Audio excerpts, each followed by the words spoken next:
Is accelerated learning under attack? Representative Mary Miller sounds the alarm, arguing equity policies are lowering standards and hurting students. Is recognized. Thank you, Mr. Chairman. Our schools should be places where our children can reach their full God-given potential. Far too many schools now have equity policies that rob students of these opportunities. Democrat-led cities and states have launched a direct attack on accelerated learning, labeling them as racist and exclusive. Despite their widespread success, cities like New York, Seattle, and San Francisco have discontinued accelerated learning programs in their schools.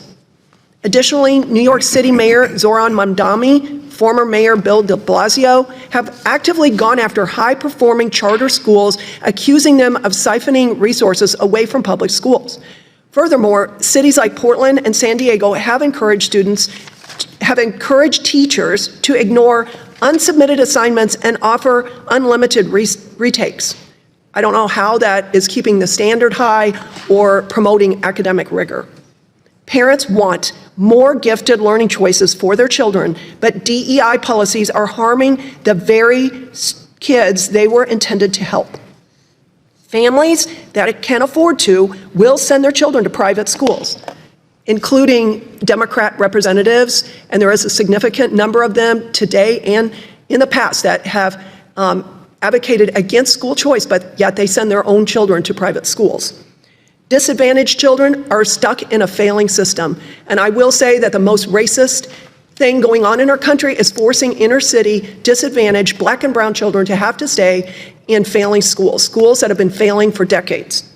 Academics should be based solely on merit, and we must return to those standards. And I do want to make another comment about something Ms. Young said. She said, talent is everywhere, opportunity is not. And I would like to say it is because Democrats and teachers unions advocate not for the student, but for the system, the failing system.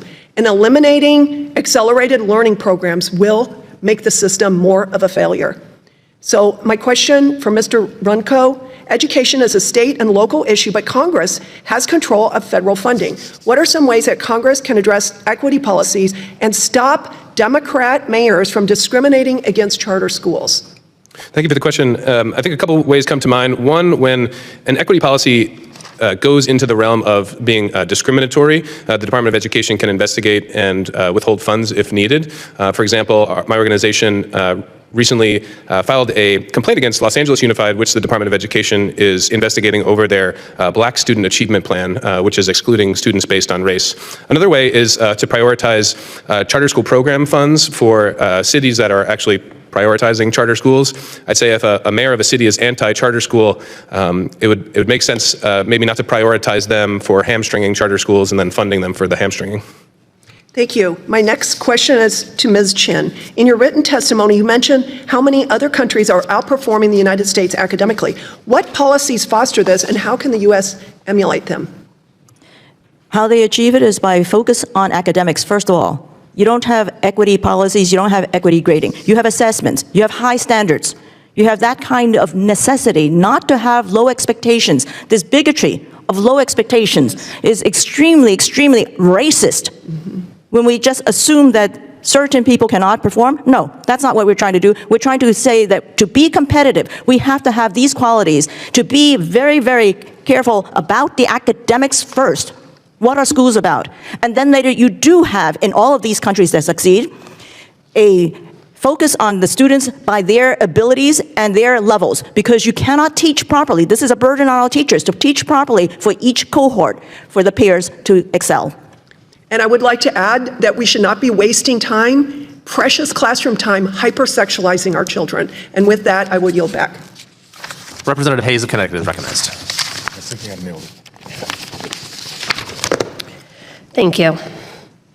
This exchange centers on a major debate in education policy, equity versus academic standards.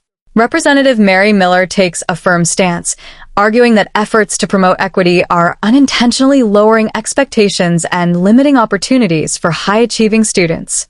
Her argument is structured around three key claims. First, she points to large cities eliminating or scaling back accelerated learning programs. For her, This represents a shift away from merit-based education toward uniform outcomes. Second, she criticizes grading and classroom policies that allow flexibility, like retakes or leniency on missed assignments, suggesting they reduce rigor. This ties into a broader concern about declining academic competitiveness. Third, she raises the issue of school choice, arguing that wealthier families can escape struggling systems while disadvantaged students cannot. This becomes her strongest point rhetorically, framing the issue as one of fairness and access. The witnesses expand on her concerns from a policy angle. One suggests that federal funding could be used as leverage to discourage discriminatory practices, while another highlights international education systems that prioritize high standards and performance. At its core, this discussion reflects a deeper divide. Backhand index pointing right: should education systems prioritize equal outcomes or equal opportunity?